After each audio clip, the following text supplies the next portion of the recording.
데살로니가 4장을 보면은 이제 교회는 어떻게 복음을 따라 살아야 하는가에 초점이 있는데요.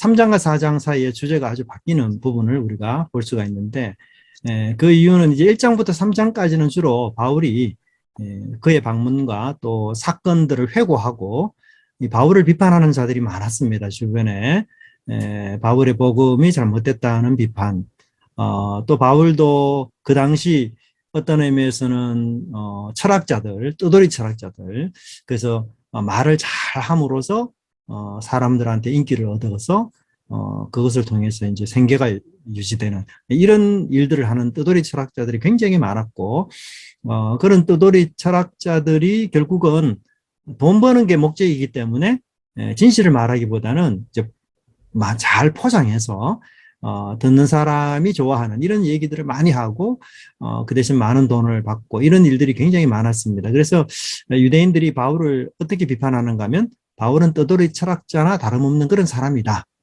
그렇게 비판을 많이 했었어요. 데살로니가 교회에.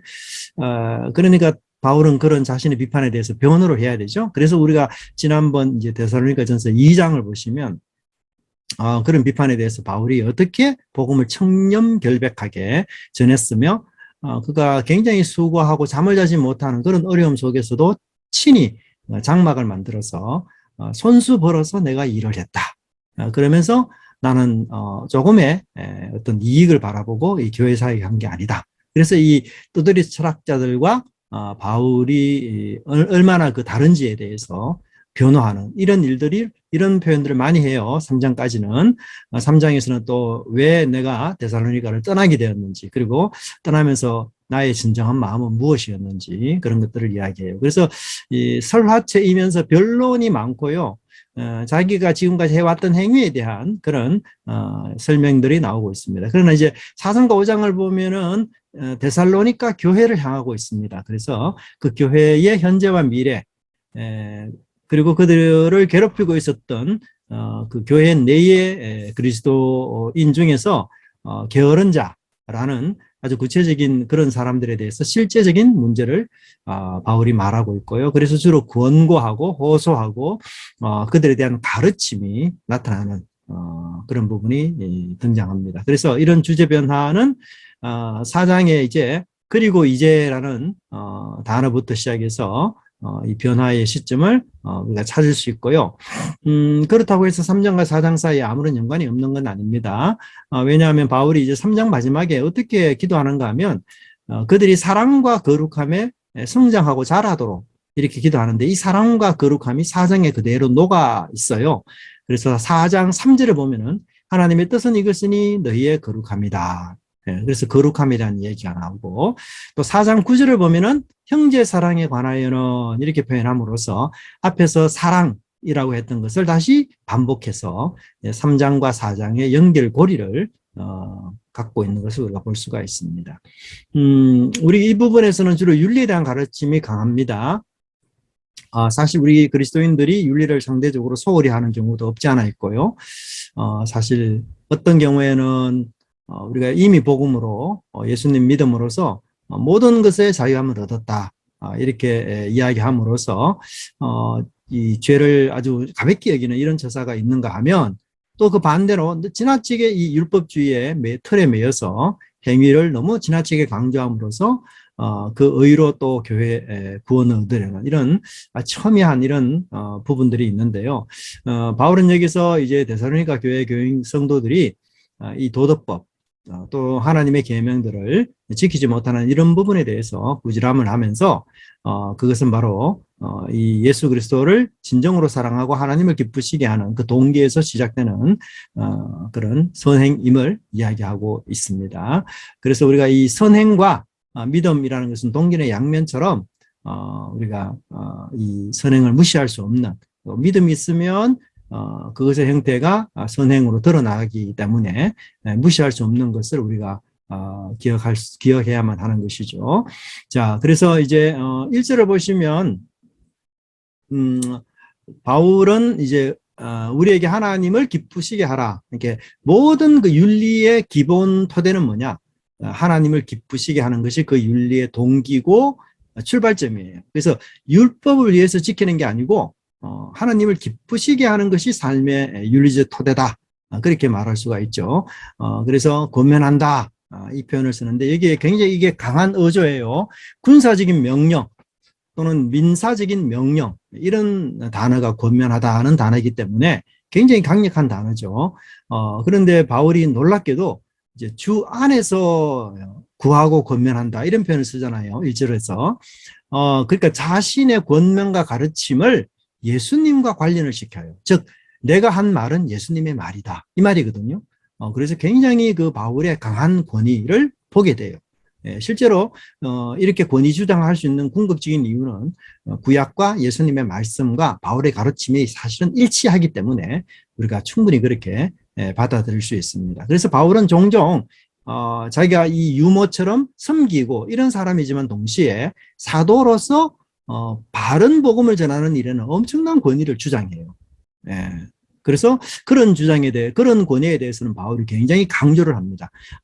왜냐하면 그것은 복음과 관련된 문제이기 때문에, 그 바울이 전하는 복음이 권위가 없으면 사실 이게 문제가 되죠. 그래서 이 바울이 전하는 복음 때문에 바울이 이 권위를 강조하는 이런 부분이 있다는 걸 우리가 볼 수가 있고요. 그 다음에, 구체적으로 그럼 우리가 어떻게 살아야 하나님을 기쁘시게 하는 삶을 사느냐? 첫 번째는 성, 두 번째는 일, 그 다음에 죽음과 관련된 일이에요. 그래서 이제 3절과 8절, 9절과 12절, 13절부터 18절까지 이렇게 세 가지 주제를 이야기하고 있는데, 놀랍게도 이제 데살로니가전서 5장 14절을 보면 바울이 이렇게 표현합니다. 또 형제들아 너희를 권면하노니 게으른 자들을 권계하며 마음이 약한 자를 격려하고 힘이 없는 자들을 붙들어주며 모든 사람의 오래 참으라. 그럼 여기 구체적으로 게으른 자, 마음이 약한 자, 힘이 없는 자가 누구냐 구체적으로 그것을 바울이 앞에서 논의했던 본문에 적용할 수 있어요. 그래서 성적 자제로 자제가 안 되어서 넘어지는 사람들은 힘이 없는 자죠. 유혹에 저항하지 못하는. 그래서 이런 사람들도 붙들어줘야 되고, 그 다음에 게으른 자는 이제 직업을 포기하는 자들이에요. 그래서 이런 게으른 자들은 권계한다는 말은 굉장히 강력한 말이에요. 이 말도. 그 다음에 사별 때문에 슬퍼하면서 우울에 빠진 사람들을 마음이 약한 자로 봐요. 그래서 이런 사람들을 격려하라. 그러니까 고린도 교회 내에 세 부류의 사람이 있었다. 이렇게 볼 수 있겠죠. 그죠? 그래서 성에 대해서 굉장히 약한 사람이 있는가 하면 예수님의 재림이 곧 온다. 그래서 우리가 일할 필요가 없다. 재림 맞을 준비해야 된다. 이런 식으로 이야기하면서 일탈을 자행하면서 아예 직업을 포기하면서 무의도시 가는 이런 사람이 있었고, 또는 예수님이 재림할 때까지 살아서 그 재림 맞이해야 되는데 죽으면 어떡하냐 이런 일 때문에 마음이 약하고 염려하는 이런 사람들이 있다는 거죠. 그래서 그 사람들에 대한 표현들을 5장 14절에서 일괄적으로 묶어서 바울이 표현했다라고 볼 수 있고요. 그렇다면 이 주제 성과 관련된 것, 그다음에 직업과 관련된 것, 죽음이라는 것은 사실은 오늘날에도 적절한 그런 가르침이 아닌가 그렇게 볼 수 있습니다. 자, 3절부터 바울은 일단 성적인 문제로부터 시작하는데요. 여러분 잘 아시다시피 헬라 로마 세계의 성적 방종 그리고 난잡은 아주 심했습니다. 바울이 지금 이 편지를 어디서 쓰고 있어요? 어느 도시에서? 고린도에서 쓰고 있거든요. 그죠? 고린도. 근데 고린도도 아주 풍기문란으로 유명한 도시 아닙니까? 뿐만 아니라 데살로니가도 그게 만만치 않습니다. 그래서 이 디오니소스, 원래 디오니소스가 술과 성에 아주 취한 그런 존재거든요. 신화에 보면. 그래서 이 신을 믿는 사람들이 이 남자의 성기를 마치 그 우상으로 이렇게 의식으로 하면서 이 의식을 치를 때에 엄청난 부도덕이 유발이 되었습니다. 그래서 이제 유명한 그 신학자 에베프 브루스라는 사람이 노예 제도는 첩을 쉽게 둘 수 있는 방편이고, 그 다음에 창녀도 있기 때문에 창녀로부터 또 성적 만족을 쉽게 얻을 수 있었다. 그렇다면 아내가 할 일이 뭐냐? 아내는 가정을 관리하고 자녀들과 상속인들의 어머니 노릇하는 것이다. 그래서 그때 당시 로마 당시 남성들이 자신의 아내만을 유일한 성의 대상자로 제한하는 것은 부당한 일이다. 예, 그런 개념이 널리 퍼졌었어요.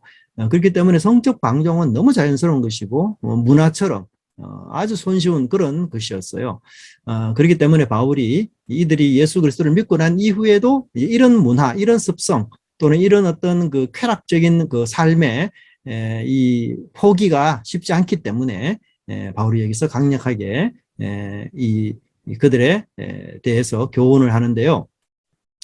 성에 대해서 나쁜 것이다 뭐 단도직입적으로 이렇게 말하기보다는 바울이 먼저 하나님의 뜻으로 먼저 설명을 해요. 그래서 하나님의 뜻이 거룩인데 이 가장 그 어떤 원리적인 측면이잖아요. 하나님의 뜻은 거룩이다. 그래서 이 거룩을 중심으로 음란과 성에 대한 잘못된 것을 바울이 구체적으로 지적을 합니다. 그래서 이 음란은 모든 비합법적인 이제 성관계고요. 버리라라는 말은 뭔가 하면 완전히 잘라버리라. 전적인 금욕이에요. 아주 강력한 단어입니다. 그래서 그렇다면 그 긍정적으로는 성에 관련된 긍정적인 지침은 뭐냐? 첫 번째로는 이성 간의 결혼 안에서만 이성이 허용돼야 된다. 뭐 잘하는 내용이죠. 근데 여기서 이제 자기 아내를 대할 줄 알고 우리 이제 매일 성경 해설에도 나와 있지만 문자적으로는 이 표현이 어떻게 나온가 하면은 자신의 그릇을 손에 넣는 것, 자신의 그릇에 손을 넣는 것 이렇게 표현되어 있어요. 문자적으로 그대로 보면. 그래서 굉장히 어려운 구절이에요. 그래서 그릇이 아내를 비유하는 것인지 아니면 이 몸을 비유하는 것인지 이것에 따라서 주석가들의 의견이 굉장히 나누어져요. 그래서 만약에 그릇이 아내라면 자신을 위하여 아내를 취하라 이런 뜻이 되거든요. 그런데 그릇이라는 비유 자체가 아주 천박한 비유예요. 그래서 아내를 그릇으로 본다는 거는 이거는 이 뭐랄까 존경과 어떤 그런 거에 전혀 없는 상태의 표현이잖아요. 그러니까 이건 좋지 않는 표현이고 또 만약에 그릇을 몸으로 비유한다면 그의 몸을 지배해라. 그래서 자신의 정욕을 제어하라 이 말이거든요. 근데 그릇이 몸으로 쓰인 예가 헬라 세계는 또 없어요. 그래서 이 본문이 굉장히 그런 난점이 물론 있습니다. 그러나 이제 그 근본적인 뜻은 하나님이 정하신 성적 기쁨은 이제 이성 간의 결혼 관계 안에서만 가능하다. 그렇게 볼 수가 있고요. 두 번째로는 이제 그러면 이성 간에 결혼한 상태에서 성적 관계를 맺는 것 자체가 합당하다면 그럼에도 불구하고 이 성에 대한 남용이 결혼 안에서도 우리가 자행하는 걸 많이 보잖아요. 그렇죠, 그죠?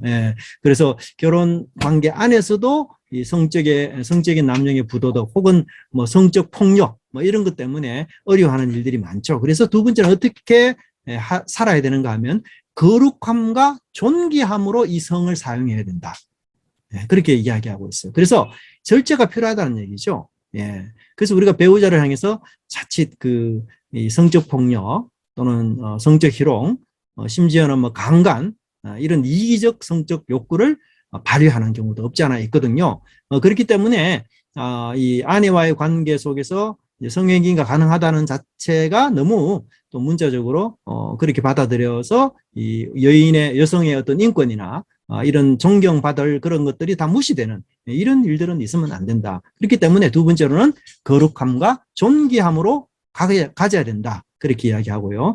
5절에서는 바울이 이방인처럼 세교육을 따르지 말라 그렇게 말하고 여기서도 바울이 그 이방인을 묘사할 때 앞에 뭐라고 쓰는가 하면 하나님을 모르는 이방인과 같이 이렇게 표현해요. 그러니까 이 하나님을 알기 때문에 그리스도인들의 성적인 삶이 달라야 되고 하나님을 모르는 이방인들과 하나님을 아는 그리스도인들 사이에는 성적인 어떤 그 삶의 자세가 달라야 된다는 거예요. 그게 뭐냐면 토대가 하나님을 아느냐 모르느냐에 토대가 있다는 거예요. 그래서 윤리의 근본적인 토대가 하나님에 대한 것임을 우리가 볼 수가 있고요. 그 다음에 이 일의 분수를 넘어서 행위를 해야 하지 말라. 이것도 굉장히 어려운 본문입니다. 직역하면은 거기 6절에 형제에게 해를 끼치거나 그를 이용해서는 안 된다. 그래서 이 해하지 말라라는 말을 아내와 연결해서 본문을 본다면 아내의 형제를 취하지 말라 이런 뜻이다. 근데 만약에 성도덕과 관련이 없는 내용이라고 한다면 사기치지 마라. 이런 뜻이 되거든요. 예, 그래서 사업상 사기를 치는 형제를 대상으로 이용하거나 악용해서는 안 된다. 이렇게 봐요. 그래서 이 말도 굉장히 좀 어려운 표현입니다. 그래서 어떤 분들은 이 앞에 성과 연결해서 이 형제의 아내를 취하는 이런 악한 일에 대해서 이야기하는 것으로 보고 그다음에 이제 뒤편에 보면은 이 모든 일에 주께서 신원하신다. 그래서 침실에서 일어나는 엄밀한 일까지도 주님이 다 보고 계신다. 그렇게 해서 이 성적 착취에 대한 모든 종류의 착취에 대한 글쎄 하나님의 심판이 있음을 강력하게 경고하는 말로 또 보기도 합니다. 네. 자, 여기 넘어서라는 이 표현은 뭔가 하면 경계를 넘는 거예요. 네. 그래서 자신의 영역이 아닌 곳까지 침범하는 것. 이것을 넘어서라는 표현이에요. 그리고 해하다라는 말은 탐하다. 더 많은 것들을 소유하고자 하는 욕구. 이런 것들이죠. 그래서 이 단어들이 전부 하나님이 정하신 규정과 어떤 그 범위 이것을 넘어서서 인간의 욕망대로 살아가는 악한 삶을 여기서 설명을 하고요. 마지막으로는 신원한다. 그래서 하나님이 이 모든 것들을 심판하신다. 그렇게 설명을 하고 있습니다. 자, 바울은 여기서 윤리를 강조하는 데 있어서 단지 윤리만 말하는 것이 아니라 그게 뒤따르는 신학을 강조해요. 그래서 제가 말씀드렸던 것처럼 이방인들이 만약에 하나님을 모르기 때문에 그렇게 행동한다면 너희는 하나님을 알기 때문에 다르게 행동해야 된다. 그렇게 봅니다. 그래서 이런 도덕과 관련해서 바울이 얼마나 하나님 중심적인 표현을 지금 쓰고 있는가. 그래서 단지 엄나는 나쁜 것이다 이런 정도의 윤리로 이야기하는 게 아니고 하나님의 뜻은 거룩이다라고부터 시작해서 하나님 중심적인 모습을 봐요. 그래서 이 윤리라는 게 하나님을 잘 믿는 것과 결코 떨어지지 않는 그런 것이다. 도덕과 하나님은 결합되어 있다. 이런 강조점이 이 속에 있어요. 그래서 하나님의 뜻이라는 표현도 나오고요. 심판한다는 말도 나오고요. 또 선물로 주신 성령까지 얘기가 되고 있어요.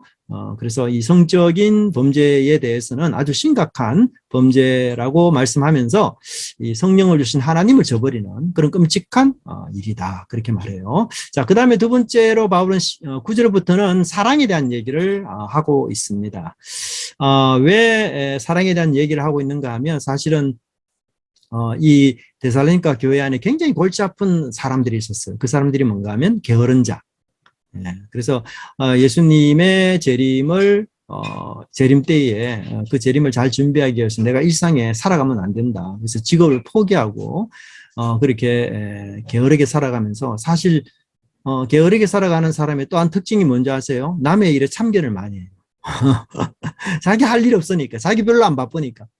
그래서 대단히 죄송한 말이지만 제가 노예에 있으면서 여러 목사님들이 이제 목회를 하잖아요. 근데 그 목회에 바쁜 목사님들은 정치에 신경 쓸 여력이 없어요. 왜냐하면 자기 교인들 챙기고 그다음에 신방하고 설교 준비하고 뭐 이게 너무 바쁘니까. 근데 교인들이 적은 교회 있잖아요. 한 10명밖에 안 되는 이런 교회. 그런 교회 분들이 목사님들이 얼마나 정치에 관여를 많이 하는지 몰라. 왜냐하면 목회적으로 할 일이 별로 없거든.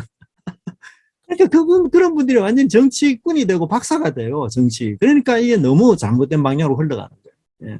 그러니까 이게 자기가 게으르면 그렇게 살면 되는데 또 남의 일에 또 엄청 간섭을 많이 해요, 이 사람이. 그래서 바울이 데살로니가에서 그런 얘기를 써요. 남의 일에 간섭하지 말라고.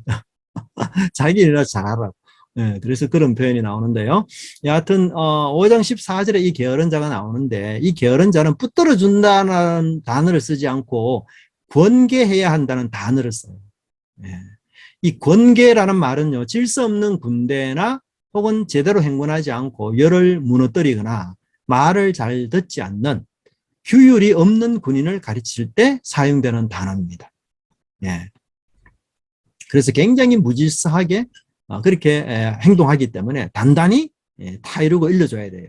근데 데살로니가 전서에서 이 게으른 자에 대한 권면을 바울이 이렇게 했는데도 이 사람 바뀌어요, 안 바뀌어요? 안 바뀌어요. 그래서 데살로니가 후서 우리 묵상해 보면 바울이 이 얘기 또 해요. 또 하면서 아주 이번에는 출교까지 이야기해요. 아주 엄정하게. 왜 내가 한 말을 안 듣느냐고 하면서. 예, 예? 출교까지. 하여튼 이런 사람이 있습니다. 그래서 이 권계한다는 표현이 이제 AD 66년 거기 제가 예문을 넣었는데 거기 한번 여러분들 읽어보시면 이 게으르다는 단어와 어떻게 나왔는지 알 수 있어요. 그렇다면 일부 그리스도인들이 왜 일자리를 버렸는가? 이유는 아마도 그 재림에 대한 오해, 그래서 재림이 임박했다는 잘못된 믿음으로 인해서 이제 일하기를 중단하는 그런 것이에요. 근데 여러분 데살로니가 전후에서 이 게으름이라는 단어를, 게으른 자라는 것을 무려 4번이나 사용해요. 예, 그래서 이 교회 내에 이 사람 때문에 아주 심각한 골치 아픈 일이 있음을 봅니다.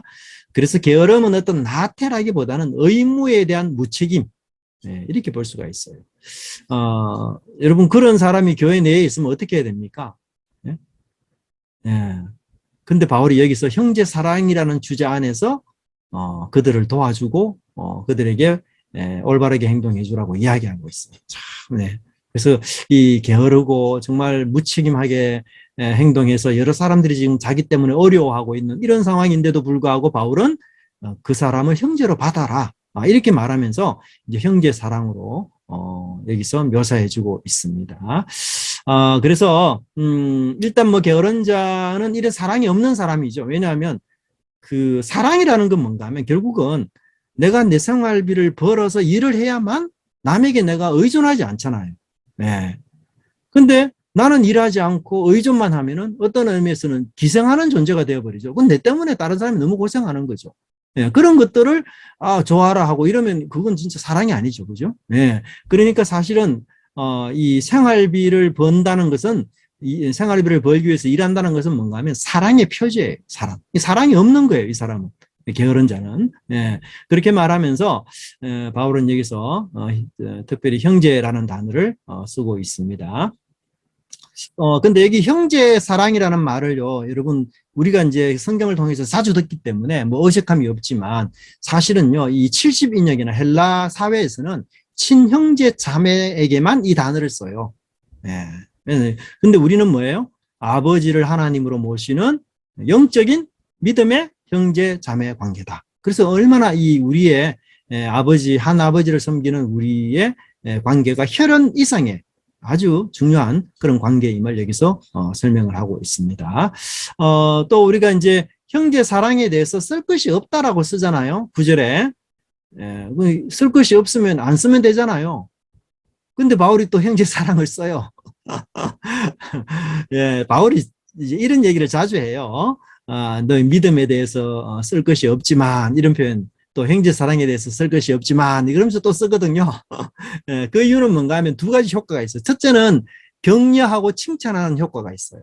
예, 그래서 너희들의 믿음이 소문이 너무 잘 나가지고 정말 믿음에 대해서 내가 쓸 것이 없다. 그 정도로 너희 믿음을 내가 칭찬한다. 이렇게 격려하는 거거든요. 이게 이제 사랑도 마찬가지예요. 근데 두 번째는 뭐냐면 격려하는 의미만 있는 게 아니고 두 번째는 어떤 수사학적 방법인가 하면 그 주제에 더 많이 집중하도록 하는 의도가 있어요. 예. 그래서 바울이 형제 사랑에 대해서 쓸 것이 없다. 그렇게는 형제 사랑을 이야기하지 않으면 되는데 아니 이야기하잖아요 또. 그러니까 이게 정말 너무 중요한 주제인가 보다. 그래서 바울이 거기에 첨언을 부언을 더하는 거죠. 예. 그런 방식의 수사적 방법을 바울이 많이 써요. 예. 그래서 이건 논리적으로 보면 안 됩니다. 그래서 물론 데살로니가 성도들이 사랑을 많이 하는 그런 좋은 교회이긴 하죠. 대표적으로 어떤 증거가 있습니까? 이 예루살렘 교회가 기근 때문에 너무 가난한데, 예, 그 교회를 위해서 마게도니아에 있는 교회, 빌립보, 데살로니가 이 어린 교회들이 손수 후원을 먼저 헌금을 한 거예요. 그래서 고린도에 가서 바울이 그것을 막 자랑하면서 고린도 너희들은 벌써 교회 설립한 지가 3, 4년 지나는 그런 장성한 교회인데 어떻게 이 어린 교회만큼 못하느냐 이런 꾸지람을 사실 암시적으로 해요 바울이. 그만큼 이 데살로니가 교회들이 그런 일에 막 헌신하고 열정을 내고 이런, 그래서 너무 사랑을 열심히 하는 이런 교회라는 것을 바울이 알아요. 그렇지만 그들의 사랑이 사실 뭐 우리가 칭찬할 만하지만 이것으로 만족하다. 이런 사랑은 없잖아요, 세상에. 그래서 바울이 10절에 보면 더 많이 하라. 이렇게 또 권면해요. 그래서 항상 이런 표현이 몇 번 나옵니다. 믿음에도 더 많이 하고 사랑에도 더 많이 하고. 사실 우리가 예수 그리스도의 진실한 사랑을 알고 또 믿음으로 살아가는 사람들은 늘 내 사랑 또 내가 가진 믿음 이게 부족하다는 것을 느끼고 더 많이 더 풍성하게 하려는 그런 마음이 우리 속에 기본적으로 있어야 되는 거죠. 나 이 정도 하면 됐다 이러면서 벌써 우리는 나태해지고 신앙이 떨어지는 그런 모습들이 있잖아요. 그래서 바울이 이 달리는 말에 채찍을 가하는 것처럼 더 많이 하라 그렇게 또 권면을 하는 것을 볼 수가 있어요. 자, 11절부터는 바울이 11절, 12절은 교회 전체를 향해서 세 가지 권고를 합니다. 그게 뭔가 하면 첫째는 조용히 하라. 조용히. 이 조용히라는 말은 뭔가 하면 아무런 야심을 갖지 않는 것을 야심으로 삼으라. 예. 그래서 좀 마음의 흥분을 좀 가라앉히라 이 말이죠. 예. 그래서 아무런 야심을 갖지 않는 것을 야심으로 삼아라.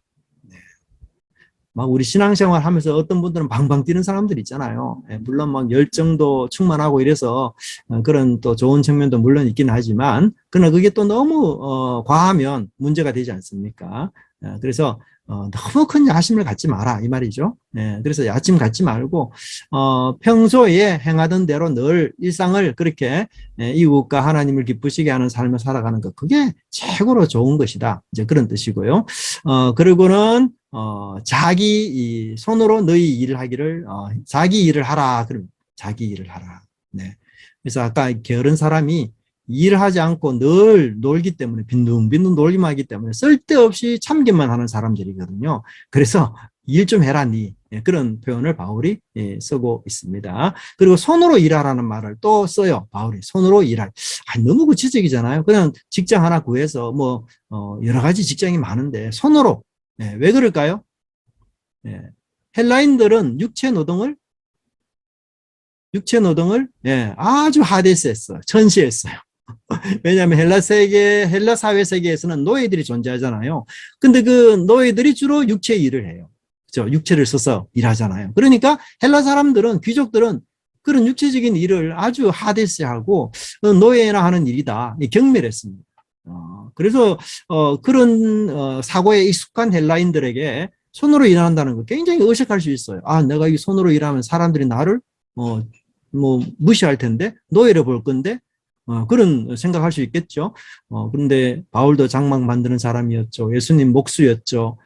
그래서 이 정직한 노동 참 중요하죠. 그죠? 네. 그러면 왜 이렇게 삼중적인 교훈을 왜 받아야 되는가? 두 가지 이유 때문인데요. 첫째는 외인. 그래서 그 이방 믿지 않는 사람들에게 존경을 받기 위함이다. 그렇게 봐요. 존경. 두 번째는 누구에게도 의존하지 않는 독립을 위한 것이다. 그렇게 표현하고 있습니다. 여기서 바울은 이제 그리스도인들이 속해 있는 두 공동체, 뭐죠? 세상과 교회. 우리는 교회에도 속하지만 동시에 세상에도 속하잖아요. 그래서 세상으로부터는 존경을 얻어야 돼요. 또 교회 안에서는 내가 짐이 되면 안 돼요. 그죠? 짐이 안 되도록 예를 써야 돼요. 그래서 이런 모습들을 바울이 여기서 설명하고 있습니다. 우리가 공동체 내에 어렵고 힘들고 정말 여러 가지 노력함에도 불구하고 힘들어하는 사람들 지원하는 것 마땅히 사랑의 표현입니다. 또 한편 반대로 내가 다른 사람의 지원을 받을 필요가 없을 만큼 내가 아주 힘이 있고 능력이 있어서 내 스스로를 부양할 수 있는 것 이거 역시 사랑의 표현이에요. 그래서 바울이 이런 일에 대한 개념들을 내가 공동체, 사실 어떤 내가 하는 내 일인데도 불구하고 그것을 교회 공동체 안에서 서로 사랑하는 마음 때문에 존재해야 되는 그런 것과 연결시킨다는 것. 이게 참 중요한 그런 관점이 아닌가. 그렇게 볼 수 있고요. 이제 결론적으로는 우리가 하나님 우리를 이타심으로부터 불러주셨다는 것. 그래서 사랑하면 섬기게 되는 거죠. 하나님을 기쁘시게 하고자 하는 바람이 있게 되면 당연히 남을 기쁘게 하려는 노력들을 우리가 하게 됩니다. 그래서 이 사랑의 마음, 두 번째는 성장하라는 것. 그래서 바울은 하나님을 더 많이 기쁘시게 하라, 더 많이 서로 사랑하라. 항상 그런 모습을 우리가 견지하도록 해야 된다는 것.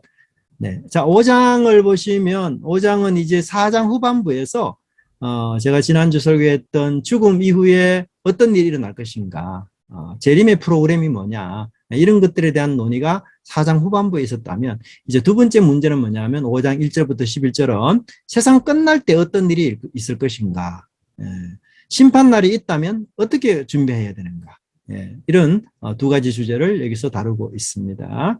네, 그래서 데살로니가 교인들은 마음이 약한 가운데서 둘 모두에 대해서 염려하고 있었던 것을 볼 수 있어요. 지난번 설교했던 것처럼 이미 죽은 친구들, 재림 때 불이익을 받지 않을까. 그 다음에, 하나님이 오실 때에는 심판하러 오시기도 하는데, 내가 정말 심판받지 않을 만큼 잘 준비되어 있을까. 이런 염려들. 그래서 바울이 이런 염려들 때문에 1절과 4절에서 형제들아 라는 말을 써요. 그래서 굉장히 그 위로를 주며 위안을 주는 그런 표현들로 시작되는 것을 볼 수 있습니다. 자, 그러면 잘못된 해결책이 뭐냐? 날짜 아는 것. 그렇죠. 그래서 1절을 보시면 형제들아 때와 시기에 관하여 너희에게 쓸 것이 없으면 또 이런 표현 나오죠. 그죠? 쓸 것이 없는데 또 써요. 왜 바울이 이것을 가르쳤기 때문에 그렇거든요. 데살로니가 교회에서. 때와 시기. 사실 요 때 시기라는 말은 그 히브리어로는 크로노스고 시기는 카이로스거든요. 카이로스. 이제 크로노스는 일반적인 시간이에요. 그냥 일반적으로 흘러가는 시간. 근데 카이로스는 뭐냐 하면 그 일반적인 시간 중에서 의미 있는 시간을 이야기해요. 예수님이 십자가에 돌아가시는 그 날. 또 여러분들이 일반적인 날 속에서도 내가 특별히 하나님께 감동을 받은 그 날. 이거는 의미 있는 날이잖아요. 그래서 그 날을 카이로스라고 이야기하거든요. 근데 이제 그래서 학자들이 이걸 많이 나누어요. 근데 지금은 거의 그렇지 않습니다. 그래서 이 때와 시기라는 것 자체를 동의어로 많이 봐요. 그래서 데살로니가 성도들은 이미 때와 시기에 대해서 알고 있었다. 그렇게 봐요. 왜냐하면 바울이 종말론에 대해서 그들에게 많은 것을 가르쳤습니다. 네. 그런데 왜 이런 질문을 그러면 또 했느냐? 그들은 이제 실제적인 준비 때문에 심판날에 대비해서 적절한 준비가 과연 뭔가? 이것을 그들에게 바울이 질문했던 것 같아요. 예. 근데 이제 그 바울의 해결책은 뭐냐면 날짜를 아는 것에 있지 않다. 날짜를 아는 것. 왜냐하면 아무도 그 날짜를 알 수 없다. 심지어 예수님도 모른다고 했기 때문에. 그래서 날짜를 아는 것에 중요하지 않다. 그렇게 볼 수 있고요. 그 다음에 데살로니가 교인들도 그것을 알아요. 왜냐하면 이제 1절에 보시면 너희에게 쓸 것이 없다. 그리고 이미 가르쳤어요. 그들에게. 그렇기 때문에 언제 예수님이 재림하느냐. 그 날짜 안다고 너희들이 재림 준비 잘 되는 것 아니다. 그렇게 이야기를 하죠. 그럼 바울은 주님이 어떻게 오는지를 두 개의 비유를 사용해요. 첫째는 밤의 도적같이. 그 다음에는 임신한 여자에게 해산의 고통이 이름과 같이. 근데 여러분 이 본문을 잘 읽어보면요. 2절을 보십시오. 주의 날이 밤에 도둑같이 이를 줄을 너희 자신이 자세히 알기 때문이라. 그렇게 해서 2절은 너희 데살로니가 교인들을 향한 말이에요. 3절 보세요. 그들이 누군가를 생각해 보세요. 그들이 평안하다 안전할 그때에 임신한 여자에게 해상의 고통이 임한 같이 멸망이 갑자기 그들에게 이르리니 결코 피하지 못하리라. 여기 그들은 누군가 하면 믿지 않는 사람들을 뜻해요. 그렇죠. 그죠? 그래서 도둑같이 임하는 것은 데살로니가 성도들이 잘 알아. 왜냐하면 바울이 가르쳤기 때문에. 근데 세상 사람들은 편안하다, 안전하다 할 그때에 갑자기 멸망이 그들에게 이르기 때문에 결코 피하지 못한다. 그래서 운명이 달라요. 네.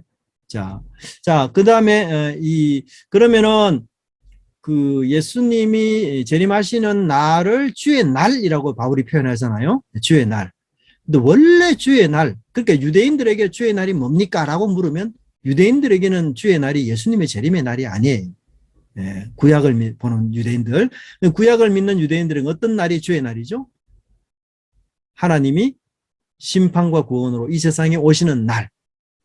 그래서 믿는 자들을 구원하시고 고통당하는, 그 다음에 악한 자들을 심판하시는 그 날을 가지고 사실 구약에서는 주의 날이라고 이야기했거든요. 근데 바울은 이 날이 예수님의 재림으로 바꿔버려요.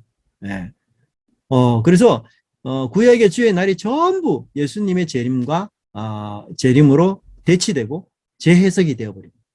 예, 그 말은 곧 예수 그리스도께서 이 온 피조물의 대권자, 통치자로서 하나님의 대리 통치자로서 하나님의 의와 생명의 통치를 이루시는 분. 예, 그것이 바로 구원의 완성으로 그렇게 볼 수가 있어요. 자, 비유사성의 원칙이 좀 어려운 건데요. 이제 자유주의자들은 어떤 사람들인가 하면 성경 자체를 안 믿는 사람들이잖아요. 이 성경이 사람들이 짓고 만들고 그랬는데 이 성경 안에서 진짜 예수님이 한 말을 찾으라고 한다면 그거 어떻게 찾겠느냐. 네? 그죠, 여러분? 이 성경 여러분 읽으시면서 우리는 그걸 믿기 때문에 이거 예수님 하신 말씀 맞다고 이야기하는데 자유주의자, 성경을 안 믿는 사람들한테는 이게 예수님의 말인지 어떻게, 이게 증명 한번 해봐. 어떻게 알아? 그럴 수 있거든요. 그렇잖아요. 그래서 그들이 어떤 원칙을 내는가 하면 비유사성의 원칙. 예, 그게 뭔가 하면 이게 진짜 그 당시 그때에 하신 예수님 말씀이라 한다면 어떤 누구도 한 말이 아니어야 돼요. 어떤 문서에도 안 나오는 말, 또 어떤 누구도 하지 않는 말, 그 말만 오직 예수님이 한 말이에요. 무슨 말인지 이해되죠? 그죠? 그래서 그렇게 비유사성의 원칙을 이야기하는 거예요. 그래서 그 원칙을 따라 찾아보니까 진짜 신약 성경에 예수님이 진짜 말한 말이 나오는 거예요. 물론 우리가 뭐 예수님 하신 말씀 맞죠. 그 중에서 아주 독특한 말이라는 걸 찾으면 됩니다. 얘가 뭔가 하면 하나님을 아빠라 부르는 것. 이거는 어떤 문서에도 나오지 않는 말이고 어떤 유대인들 중에서도 하나님을 아빠라 부르는 사람이 없어요. 예수님이 시작이고 시초예요. 또 보통 여러분 우리가 성경을 읽으면 아멘이라는 말을 제일 앞에 합니까? 제일 뒤에 합니까? 성경 읽고 난 뒤에. 그렇죠? 뒤에 하는 게 모든 사람의 보편적인 거예요. 근데 예수님 말씀할 때 뭐예요? 내가 진실로 진실로 아멘 아멘부터 시작해. 이것도 어떤 누구도 그렇게 한 적이 없어요. 문서에도 안 나와. 너무 독특해요. 예. 근데 또 한 가지 뭔가 하면 주의 날을 도적으로 비유하는 거. 도적이 온다는 것과 비유하는 거. 이것도 있을 수 없는 얘기예요. 예. 여러분, 주의 날이 도적같이 온다는 말은 예수님의 아주 독창적인 표현이에요. 어떤 누구도 이런 말 한 적이 없어요. 감히 하나님이 임하시는 날을 도적하고 비유해? 막 좀 불경스럽잖아요. 우리 느낌에. 근데 예수님이 그렇게 말씀하셨거든요. 예. 그래서 왜 이제 제가 이런 말을 쓰는가 하면 여러분들이 성경을 읽어보시면 바울이 실제로 예수님의 말씀을 문자 그대로 인용한 적이 잘 없어요.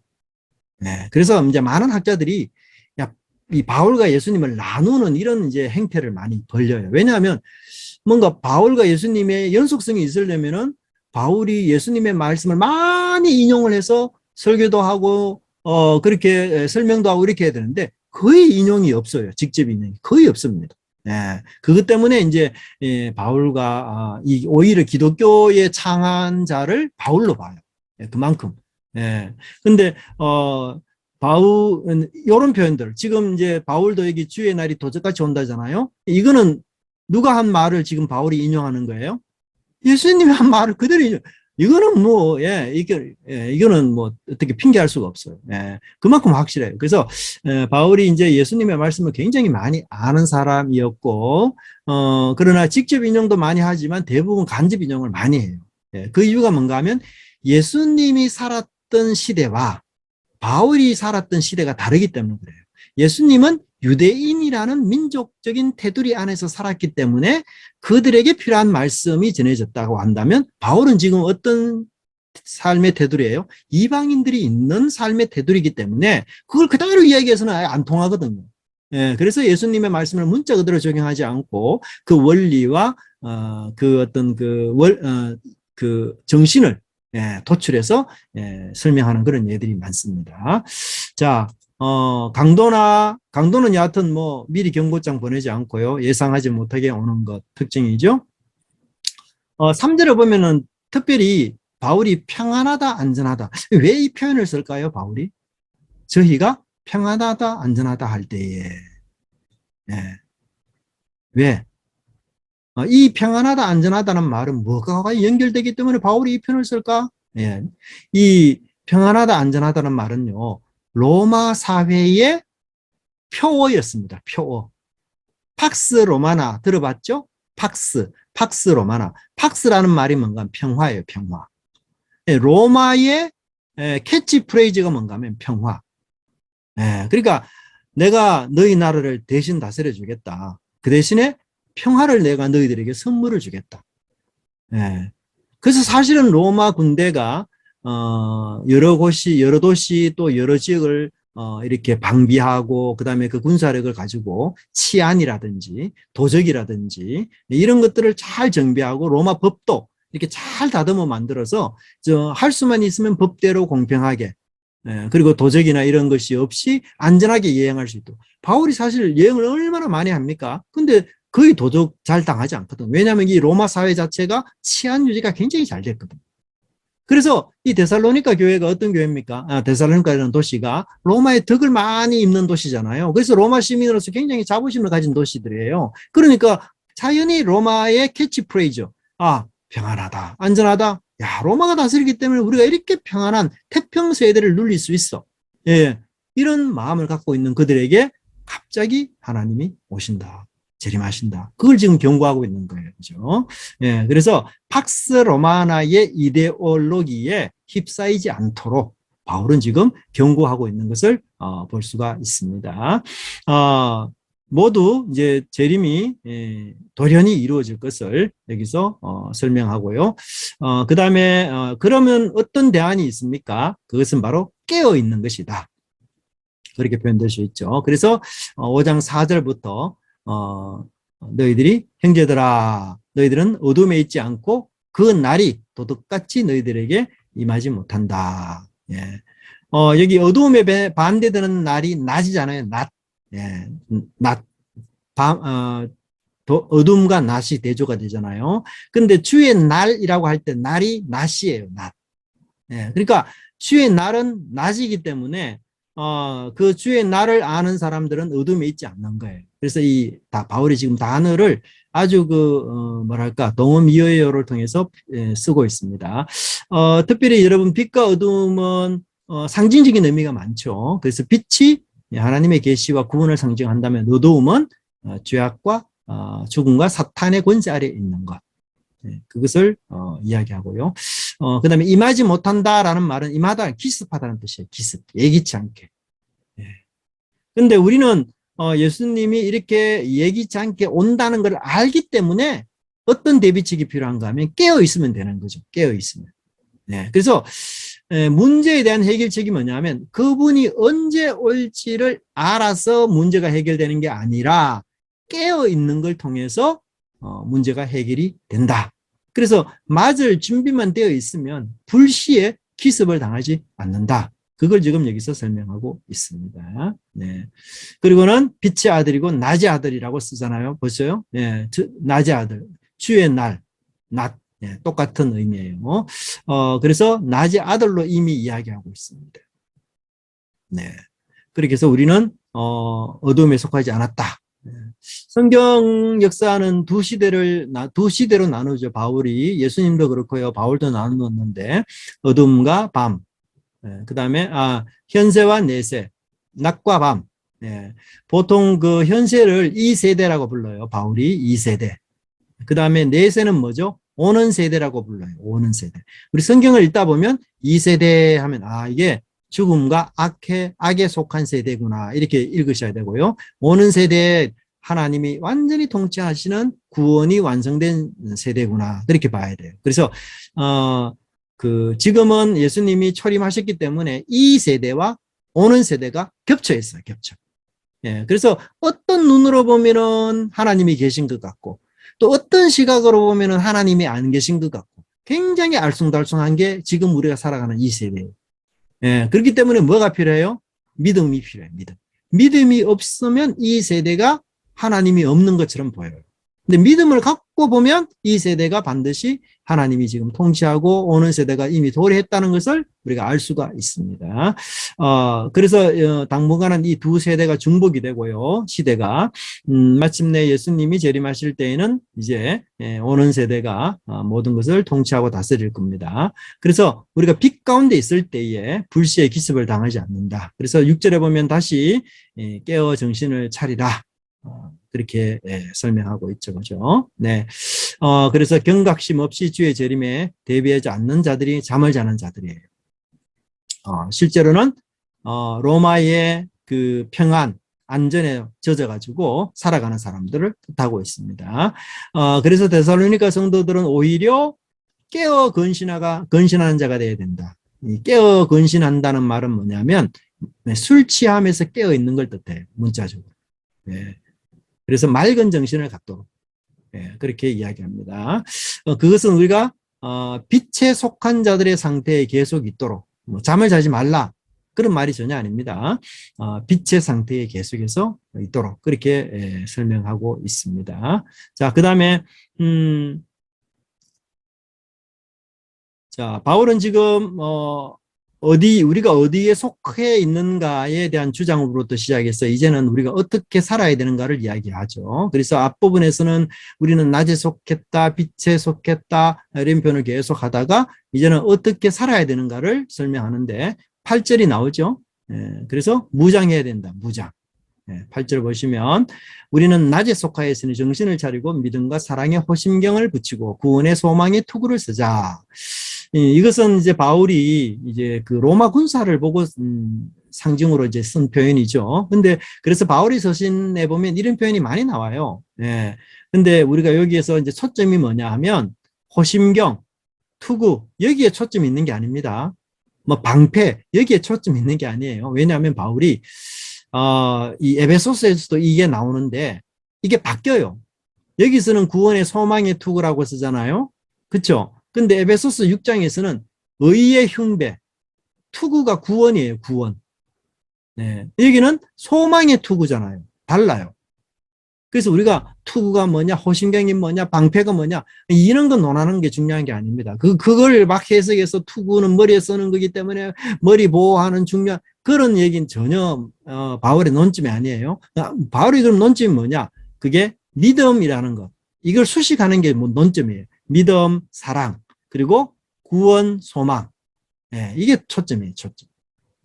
그래서 우리가 낮에 속한 사람들은 어떻게 살아야 됩니까? 믿음을 가지고 사랑의 실천을 하면서 소망을 가지고 살아가야 된다. 그 말입니다. 그래서 믿음을 지키고 사랑을 행하고 정의를 실천하고 전도를 열심히 하면서 소망을 견지하는 삶. 이걸 이야기해요. 그리고 바울이 이런 어떤 군인들이 무장한 그림을 쓰는 이유는 뭐냐면 결국 영적인 전쟁을 말하기 위해서 이걸 써요.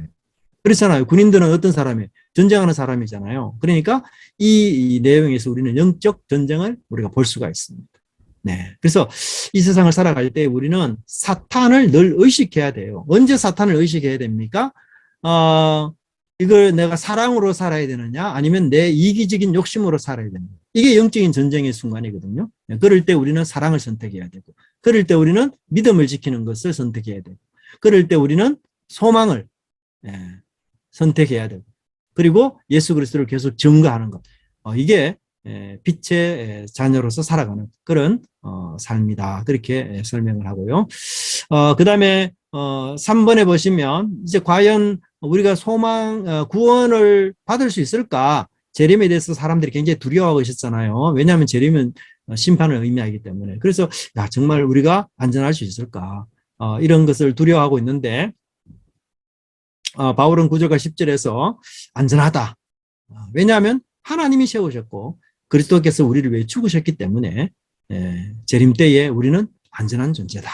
그걸 바울이 설명을 해요. 그래서 9절에부터 보시면 하나님이 우리를 구원받게 하신 것이다. 그래서 구원은 하나님이 하신 처음부터 끝까지의 일이다.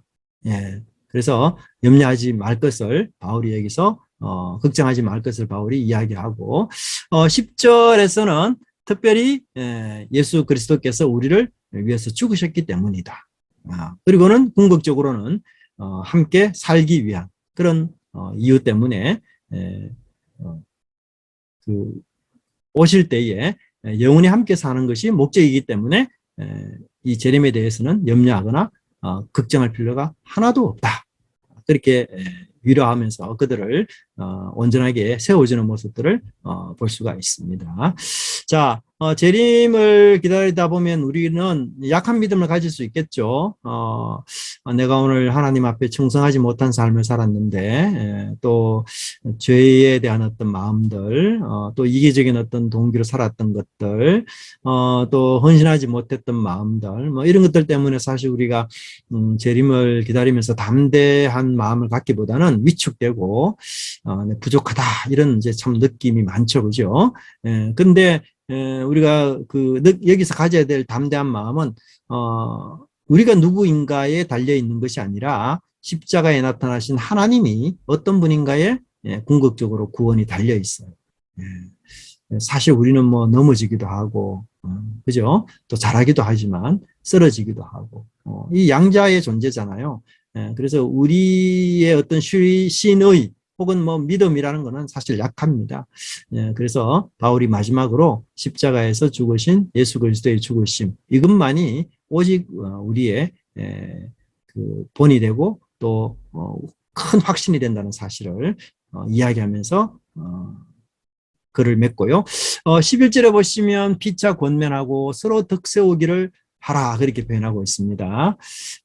권면하라 그런 표현을 쓰는데요. 위로하라는 뜻이죠.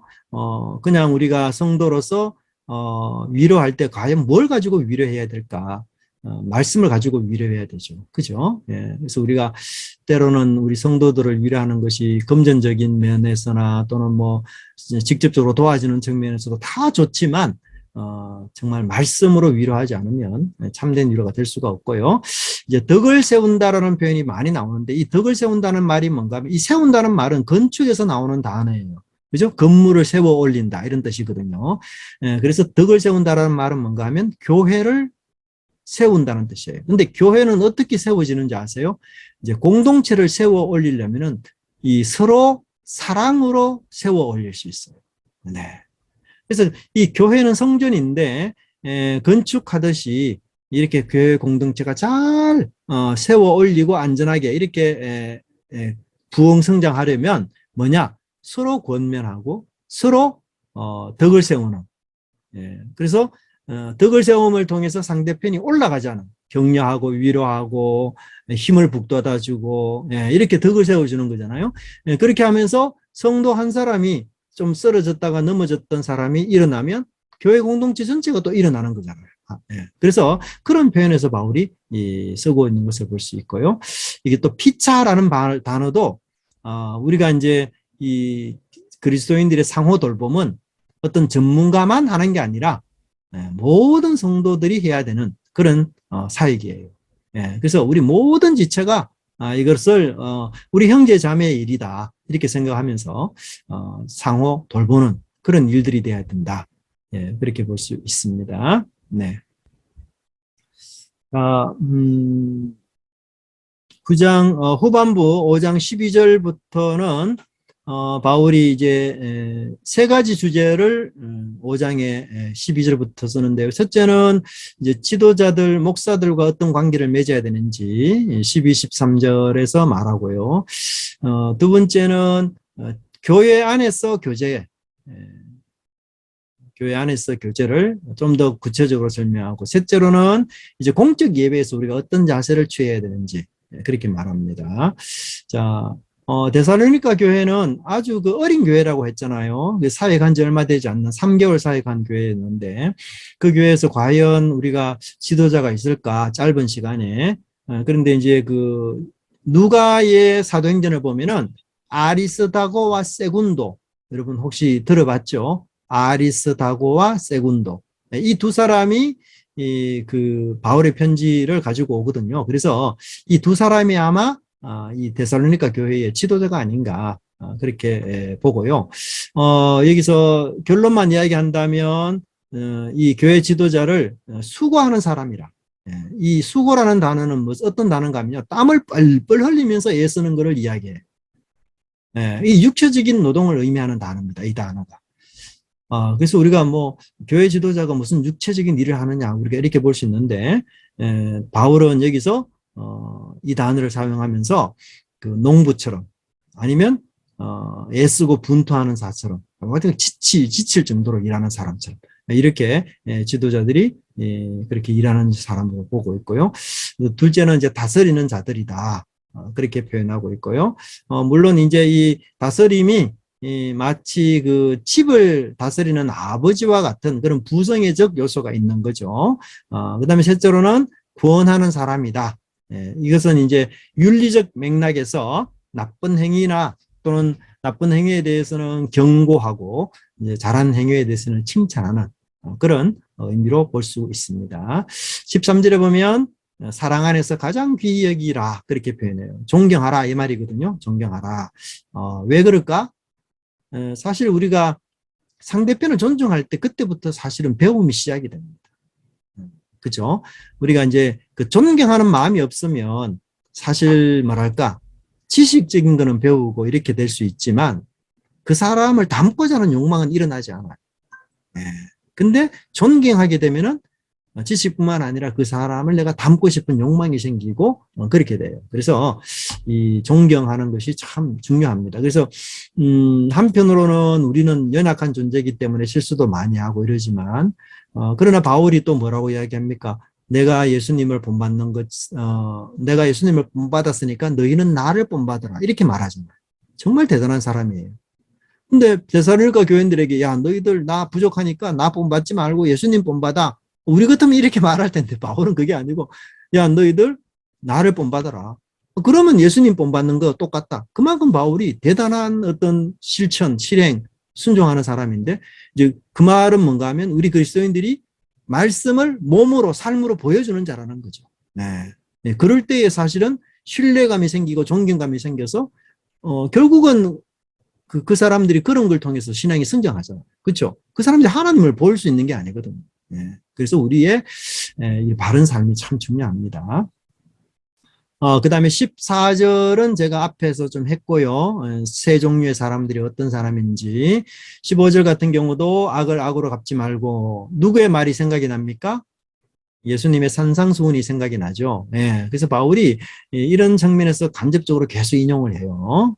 그 다음에 자, 문제가 되는 게 16절부터입니다. 보통 우리가 항상 기뻐하라, 쉬지 말고 기도하라, 범사에 감사하라 이렇게 해서 주로 이제 이게 하나님의 뜻이다 뭐 이런 얘기들을 많이 하고 그러는데 사실은 꼭 그렇지만 않죠. 왜냐하면 이 부사를 중심으로 본다면 앞에서도 항상 선을 따르라 15절에 나와요. 그래서 이게 문맥을 이렇게 좀 자르기는 어려운데 근데 이제 왜 16절부터 22절이 중요한 주제인가 하면 요 동사들이 다 복수예요. 재밌게도 16절부터 22절까지 나오는 앞부분은 전부 단수로 되어 있는데 그러니까 복수라는 말은 뭐냐면 집합적이고 공적인 것을 이야기해요. 항상 기뻐하라 이게 단수가 아니고 복수. 쉬지 말고 기도하라 복수. 범사에 감사하라 이것도 복수예요. 그러니까 분명히 이것은 뭘 이야기하는가 하면 예배의 정황이다. 이렇게 많이 봐요. 왜냐하면 또 19절에 성령을 소멸치 말고 예언을 멸시하지. 이게 다 예언하고 공적 예배하고 연관된 일들이거든요. 그래서 보통 이 본문을 예배하고 많이 연관을 짓습니다. 그러면 뭐 항상 기뻐하라는 것은 뭘까요? 예배 때에 즐거운 마음으로 예배를 드리고 기쁨으로 예배를 드려라. 하나님을 축하하고 경축하는 마음으로. 기도하는 것도 뭐 우리 예배 시간에 마찬가지고요. 범사에 감사한 것도 이 예배 시간에 특별히 하나님께 감사와 사랑을 드리는 것. 그런 건 맞죠. 그 다음에 예배에는 뭐 찬양, 감사, 기도 그것만 있는 게 아니잖아요. 또 말씀이 있잖아요. 그래서 19절부터는 말씀에 대한 내용이에요. 예언을 멸시하지 말고 범사해로 좋은 것은 취하고 악은 어떤 모양이라도 버리라. 이걸 많이 오해해서 다 잘라버리거든요. 예언을 멸시하지 말고 그리고 일하다가 보면은 좋은 것은 취하지만 일하다가 나쁜 것은 버리라. 이게 다 예언하고 잘라버리는데 그게 아니에요. 예언을 멸시하지 말고 예언 중에서도 좋은 것은 취하고 나쁜 예언은 모양이라도 버리라 이 말입니다. 그래서 이 예언에 다 걸리는 말들이에요. 네. 그래서 이 헤아려라는 말이 뭔지 그 좋은 것을 취하라만 좋은 것은 뭘 뜻하는가 하면 위조 동전과 반대되는 진짜 동전을 좋다라는 말을 여기서 써요. 예. 그러니까 그 당시 초대교회 당시는 그 예언이 뭐죠? 설교를 뜻하거든요. 교회에서. 그래서 교회에서 설교를 이렇게 해요. 근데 앉아있는 청중들이 앞에서 설교하는 사람들의 설교를 듣고 무조건 예스, 아멘 이렇게 할 게 아니고 잘 헤아려야 돼요. 이게 진짜 말인지 예수님으로부터 나오는 성경적인 얘기인지 아니면 물타기인지 세속적인 얘기인지 그걸 잘 헤아려야 돼요. 그래서 그 헤아려서 그 중에서 좋은 것은 내가 아멘하고 봤지만 그 중에서 잘못된 그런 표현들이나 또는 해석들은 이게 버리라. 그걸 지금 이야기하고 있어. 그래서 이 말씀이 주어질 때에 우리는 그것을 분별할 수 있는 마음이 우리 속에 있어야 돼요. 네, 그냥 무조건 아멘 뭐 그게 아니고, 네, 그래서 그런 표현들을 쓰면서 특별히 성령을 소멸하지 말라라고 앞에서 설명을 하고 있거든요. 네, 그래서 이 성령께서 역사하시는 것을 우리가 이렇게 잘 드릴 수 있도록 그렇게 묘사되고 있습니다.